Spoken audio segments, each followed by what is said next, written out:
घर में खुशियों का माहौल होता है। छोटी बहू दिव्या का बेबी शावर चल रहा होता है। पूरे घर में रंग बिरंगी सजावट होती है, ढोलक बज रही है और आस पड़ोस की औरतें और रिश्तेदार गाना गा रहे होते हैं। लेकिन इस खुशी के बीच एक कोना ऐसा भी होता है जहाँ सन्नाटा होता है। वहाँ शिल्पा चुपचाप खड़ी होती है। देखो ना, अब तो छोटी बहू को भी बच्चा होने वाला है और नेहा के भी बच्चा है, बस ये शिल्पा ही रह गई है। हाँ बहन, ना शक्ल ना सूरत से खास है और ना ही घर को वारिस दे पाई। अरे बहन जी, क्या बताऊं, इसकी दादी के चक्कर में मेरे बेटे की जिंदगी खराब हो गई। ना मेरा वंश आगे बढ़ रहा है, ना मेरा बेटा खुश है।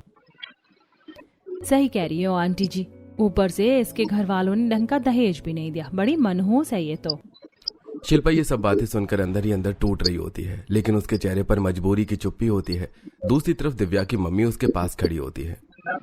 दिव्या, तेरी सास कैसी है? देख तो उस बेचारी का साथ देने की बजाय उसकी बुराई कर रही है। मम्मी, इनका तो बस पूछो मत, हर वक्त दीदी को ताने देती रहती है। मुझे तो बहुत गुस्सा आता है। तभी नेहा शिल्पा को अकेले खड़ा देखती है और उसके पास जाती है। दीदी, आप यहाँ अकेले क्यों खड़ी हो? चलो ना, दिव्या के साथ फोटो खिंचवाते हैं। नहीं नेहा, तुम लोग जाओ, मैं ठीक हूँ। तभी दिव्या भी आ जाती है और दोनों देवरानियां शिल्पा का हाथ पकड़ लेती हैं। दीदी, आप हमारे होते हुए फोटो कैसे नहीं खिंचवाओगी? चलिए।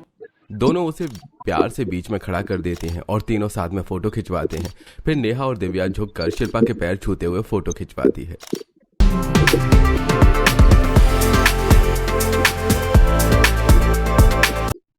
फिर नेहा और दिव्या झुककर शिल्पा के पैर छूते हुए फोटो खिंचवाती है। पता नहीं क्यों ये दोनों हर वक्त इसकी इतनी सेवा करती रहती है। असली जेठानी का सुख तो ये ले रही है। अगले दिन मुकुल और शिल्पा हॉस्पिटल पहुंच जाते हैं।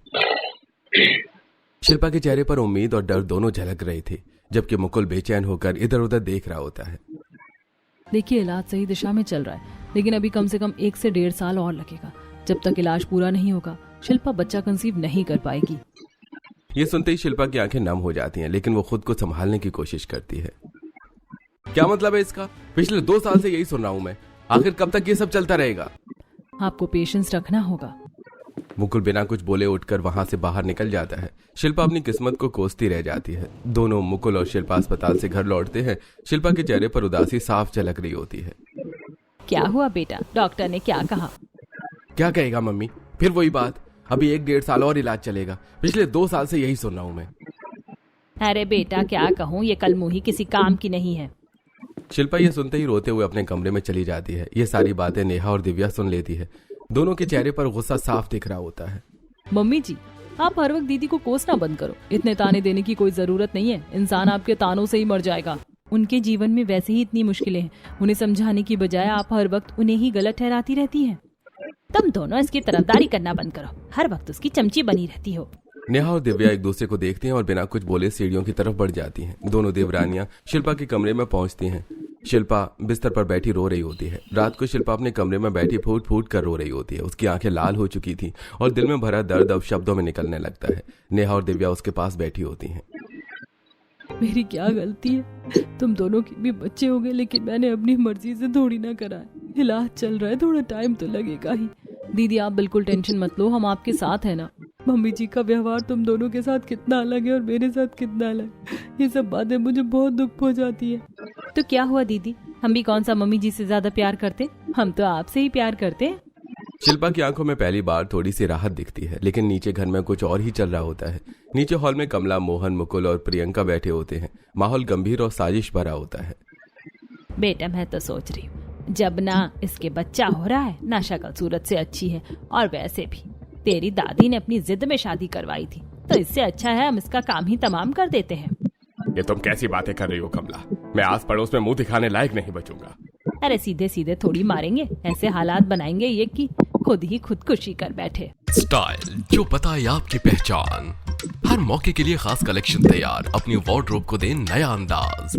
चाहे हो त्योहार की रौनक, ऑफिस की एलिगेंस या फिर किसी खास दिन की सेलिब्रेशन, हर लुक के लिए मिलेगा परफेक्ट आउटफिट।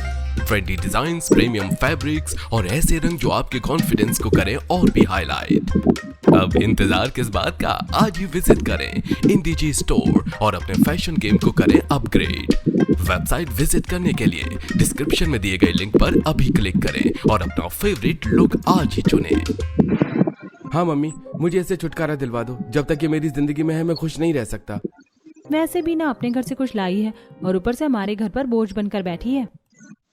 चारों के चेहरे पर एक खतरनाक साजिश झलक रही होती है। घर में 3 बहू के साथ इतना अलग अलग व्यवहार, और ये शादी कैसे ऐसे हो गई जिसमें ना सास की मर्जी, ना ससुर की मर्जी, और ना ही बेटे की खुशी होती है। आइए जानते हैं पहले क्या हुआ था।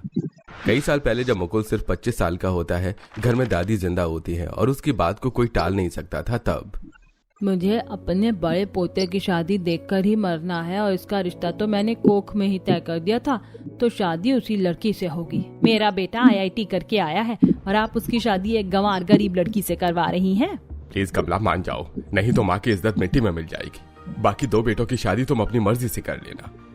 मुकुल के चेहरे पर अब भी नाराजगी साफ झलकती है। मुझे ये शादी बिल्कुल मंजूर नहीं है। ये